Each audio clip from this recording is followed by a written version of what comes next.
बिटिया की शादी के लिए अगर लड़का देखने को जाओ और गांव वाले कह दें भैया बहुत बढ़िया है, खाते पीते हैं, तो समझ लेना परिवार अच्छा है।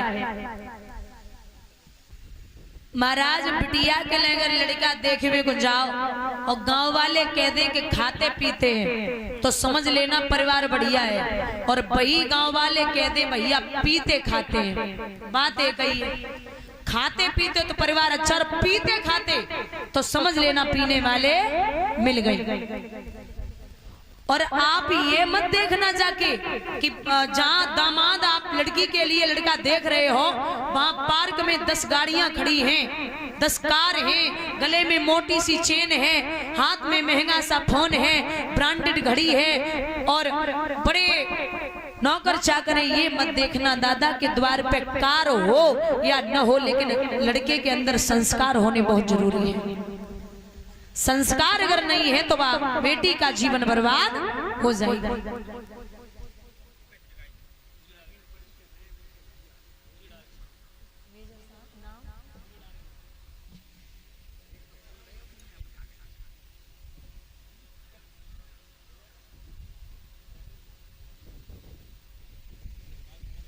हमारे परम श्रद्धेय परम सम्माननीय ये दादाजी श्री नाथूराम यादव जी मेजर साहब जो माल्यार्पण कर रहे 501 रुपए से सम्मानित कर रहे हैं। ठाकुर जी से कामना करती हूँ कन्हैया यूं ही हमेशा ये लोग धर्म के कार्यों में अपने हाथ आगे को बढ़ाते रहे, विलास और आकांक्षा है।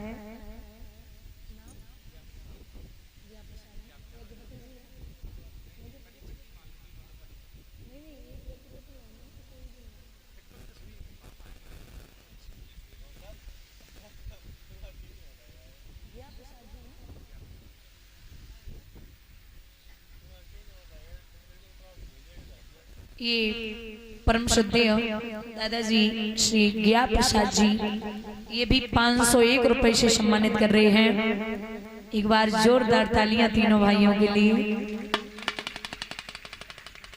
और माल्यार्पण कर रहे भगवान सुख और संपत्ति प्रदान करते रहे, गोविंद सभी इच्छाएं पूर्ण करें। कान्हा जी का आशीर्वाद हमेशा परिवार पर बना रहे। और यूं ही आप धर्म कहीं भी होता हो, परिवार की बात नहीं है, ये घर में है हम और आप, कहीं भी कोई भी किसी भी जगह धर्म का कार्य चल रहा हो तो आप यूं ही अपने हाथ आगे को बढ़ाते रहें। यही कन्हैया से विलासा और आकांक्षा है। बोली गोविंद भगवान की।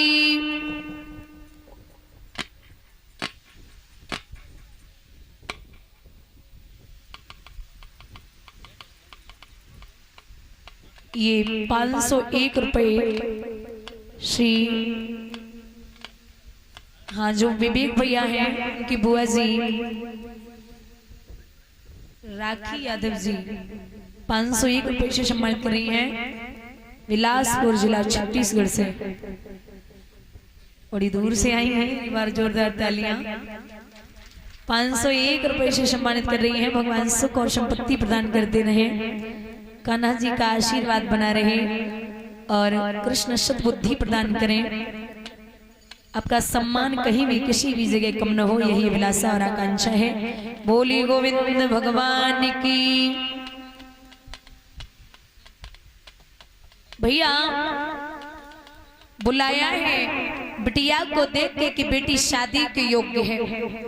राजा भीष्मक को मैया ने जवाब दियो, नाथ आपको शायद पता ना है कि बेटी शादी के योग्य हो गई। एक बात और है, ये जो रुक्मिणी थी ये कृष्ण की बहुत परम भक्त थी और शुरू से और अब तक कृष्ण भक्तों राम भक्तों में मीठी मीठी लड़ाइयां होती आई हैं। कृष्ण के भक्त हैं बाबा सूरदासी और राम के भक्त हैं बाबा तुलसीदास। तुलसी बाबा हमेशा ये कहते थे सूरदास को चिढ़ाने के लिए कि वो चोर है, वो चोर की पूजा न करो। अरे जने जिंदगी में माखन चुरा चुराए खाओ हो गए, वो तुम्हारी पूर्ति क्या करेगा। लेकिन बाबा नहीं मानते थे। एक समय की बात, बैठे हुए तुलसी बाबा और सूरदास बाबा। तो तुलसी बाबा ने जवाब दियो, मैंने 1000 बार समझाया है कि वह चोर की पूजा न करो, लेकिन तुम नहीं मानते। सूरदास बोले तुमने तो हद ही कर दी। आज एक काम करो, रोज चिल्लाते हो कि जो चोर है, आज एक तराजू मंगाओ और तराजू में हम अपने प्रभु को लेके बैठे। सूरदास जी बोले और तुम अपने प्रभु को लेके बैठो। बोले ठीक है, मंगाओ बड़ी सी तराजू।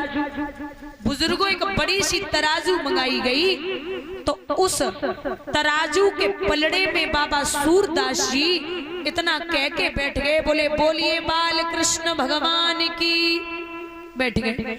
अब नंबर वाओ तुलसी बाबा को। तो तुलसी बाबा बोले बोलिए सियावर रामचंद्र की। वो भी बैठ गए। अब जैसे तुलसी बाबा बैठे सो सूरदास को तो पलड़ा ऊपर पहुंचो, हल्के पड़ गए। सूरदास ऊपर लट गए, तुलसी बाबा को वजन भारी है गो, तो बे तो जमीन पे ही वो पलड़ा उठो ना। अब तो सूरदास बड़ी टेंशन में बोले ये तो सच बोलते थे कि तो चोर है, जो चोर की पूजा मत करो। इन्होंने तो आज मेरी बेइज्जती करवा दी। चलो आज तो तुलसी अकेले हते तो हमने बेइज्जती झेल ली, कल भरे समाज में जी हमारी बेइज्जती करवा देते, बहुत अच्छा हुआ। अब हम इनकी पूजा नहीं करेंगे। बहुत गुस्सा हुए के बाद तो ऐसा हमारे संत और विद्वान कहते हैं महाराज कि हर शाम बाबा सूरदास जी को बाल कृष्ण रूप में कृष्ण दर्शन दिया करते थे। आज भगवान तो बोले रहे लेकिन बाबा नहीं बोले रहे। भगवान बोले बाबा हमारी बात तो सुनो। बोले का खाक सुने तुम्हारी बात? अरे तुमने हमारी बेइज्जती कराई दी, हम तो कहूँ मुंह दिखाए में काबिल नहीं। बोले बाबा हमारी बात तो सुनो। बोले का सुने बोलो। बोले बाबा थोड़े गुस्सा कम करो, धीरे से हमारी बात सुनो। बोले हाँ बोलो बोलो। बोले हमें से बताओ, जब तुम बैठे थे पलड़ा में तो आपने क्या बोला था? बोला मैंने कहा था कि बाल कृष्ण भगवान की जय। और बोले तुलसी बाबा बैठे तब? बोले उन्होंने कहा था सियावर रामचंद्र की जय। अब जब बताओ बाल कृष्ण तुम डेढ़ ही तो भाई हैं, माओ छोटो रूप और तुम डेढ़ ही तो भाई। और सीता राम तुलसीदास कितने हो गए? 3। अगर तुम कह देते बोलिए राधा कृष्ण भगवान की जय तो 3 इधर होते हो, 3 इधर होते, बात बराबर हो जाती। अब तुम जिस रूप में हमें बुलाओगे मैं उसी रूप में आपको दर्शन दूंगा, इसमें मेरी क्या गलती है? सूरदास बोले महाराज धोखा होगा। अब हम दोबारा जाए रहे, फिर जाए रहे। बोले जा तुलसी से कहियो पहले बेईमानी हो गई, नाप तोल फिर से हुई। सो जो बाबा ने देखो तुलसी बाबा को देख के सूरदास बोले पहले गड़बड़ हो गई, नाप तोल फिर से करो। तुलसी बोले सुनो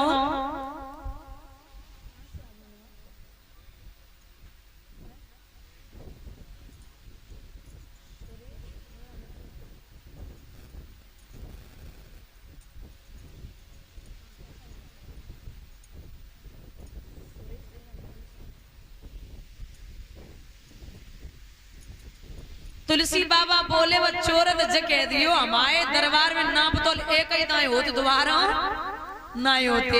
हमारे प्रभु बड़े मर्यादा में रहते हैं, वो एक ही बार सुनते हैं बाकी दोबारा नहीं सुनते। समझाइयो। तो मुंह लटकाए के सूरदास चले। तुलसी बाबा ने कलाई पकड़ी और जवाब दो कि हे सूरदास जी कृष्ण और बलराम में कुछ भी नहीं बटा, एक काम करो। बोले क्या? जवाब दियो कि आपको जिसकी पूजा करनी है जैसे करनी है वैसे करो, क्योंकि ये भी विष्णु जी के ही अवतरित हैं और राम जी भी विष्णु के ही अवतरित हैं। बोलिए गोविंद भगवान की। और ये परम श्रद्धेय दादाजी निगला नथु से आए हुए श्री सुरेश चंद्र यादव जी मल्लार्पण कर रहे। भगवान सुख और संपत्ति प्रदान करें, ठाकुर जी का आशीर्वाद बना रहे, ये अभिलाषा और आकांक्षा है। तो ऐसे थे मेरे माधव। बंधुओं यहाँ रुक्मणी के बारे में जब बात की है कि उसके लिए कोई लड़का देखो, राजा बोले मुझे तो पता ही नहीं चला, मैं अपने बड़े बेटे से बात करूंगा। राज्य में पहुंचे, रुक्म को बिठाई लियो। दादा जब बेटा बराबर का हो जाए और आप कोई भी कार्य करें घर परिवार में, बहन बेटी की शादी या कोई अच्छा कार्य हो, तो एक बार अपने बेटे से परामर्श जरूर ले लें, क्योंकि वो भी अधिकारी होता है, आप उसकी राय जरूर लें। तो बेटे से कहा कि कोई लड़का बताओ। रुकुम बोले हमारी नजर में एक लड़का है। कौन है? बोले शिशुपाल। ये जो शिशुपाल था ये भगवान कन्हैया की बुआ का बेटा था रिश्ते में, और जब ये पैदा हुआ था तो इसकी कुंडली दिखवाई गई, उसमें लिखा था कि इस शिशुपाल की मृत्यु भगवान कृष्ण के हाथों होगी। तो बुआ तो बेचैन हो गई, बोले अरे कन्हैया हमारा बेटा तुम्हारे हाथन से मरेगो, जो तो बड़ी गलत बात है। भगवान बोले बुआ आप चिंता न करो, शिशुपाल हमें अगर 100 गालियां देगा तब भी मैं इस पे हाथ नहीं उठाऊंगा, लेकिन जिस दिन ये 100 के पार हुआ फिर हमें माफ करना। बोलिए गोविंद भगवान की। मैं इतना, अब आप समझिए, एक वो ऐसा हो सकता है जिसे हम परमात्मा बोलते हैं। आप किसी को सामने से एक गाली दे के दिखा दो, एक गाली आदमी बर्दाश्त नहीं करेगा। एक वो जगता धार परमात्मा जो 100 गालियां सुनकर के भी चुप रहा, उससे बड़ा बर्दाश्त करने वाला कोई पैदा नहीं हुआ। ऐसा अवतारी था वो। महाराज यहाँ सुना है कि शिशुपाल के साथ में रुक्मिणी का विवाह बता रहे हैं, तो भीष्म को बोले लाला शिशु का मतलब है बच्चा, और पाल माने पालन करने वाला। हम ऐसे घर में अपनी बेटी नहीं दूंगा। शिशुपाल का नाम सुनते ही आग बबूला हो गए। रुकुम बोले फिर कहाँ होगी शादी? बोले मैं सोच रहा हूँ कि मेरी बेटी की शादी भगवान कृष्ण के साथ में हो। रुकुम बोले मेरे सामने अरे बबूला, और ये चालें नहीं चल पाएंगी, जो ये शादी पक्की होगी तो तलवारें चले जाएंगी। ये शादी नहीं हो सकती। अरे वो कहाँ पैदा हुआ, कहाँ पला बड़ा, माखन चुरा चुरा के गुजर की, कहाँ रहा जाके, उसके साथ में मेरी बहन की शादी होगी? कदापि नहीं। रुक्मिणी ने सुना कि मेरे भाइयों के सामने पिता की नहीं चल रही, तो आज कृष्ण को आवाज लगाए कि बोली अरे गोविंद तुमने बड़े बड़े पापी तारे, बड़े बड़े को उद्धार कियो, दुष्टन को संहार दियो, नाथ एक काम करो। ओ मुरली बाले श्याम कन्हैया दुखिया रही थी बुलाई रे गोविंद।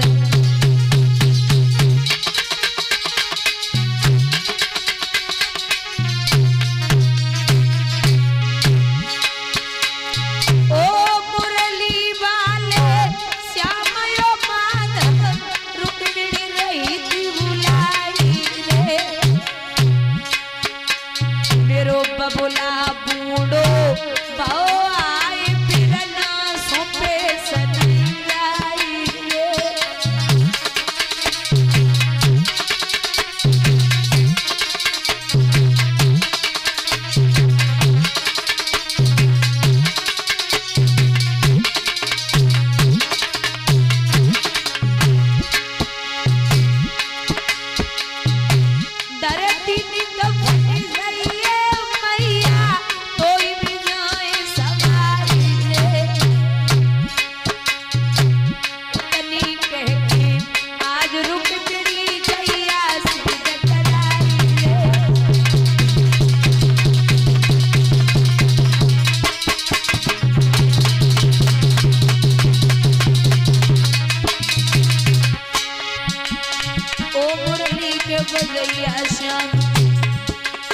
माधव लीला न्यारी है।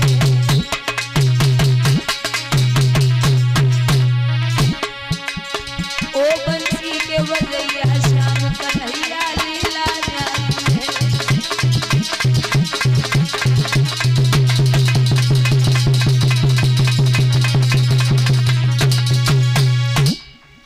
जवाब दिया, गोविंद आ जाइए, मेरे 2 पैसे की हो जाएगी। रुक्मिणी रो रही है।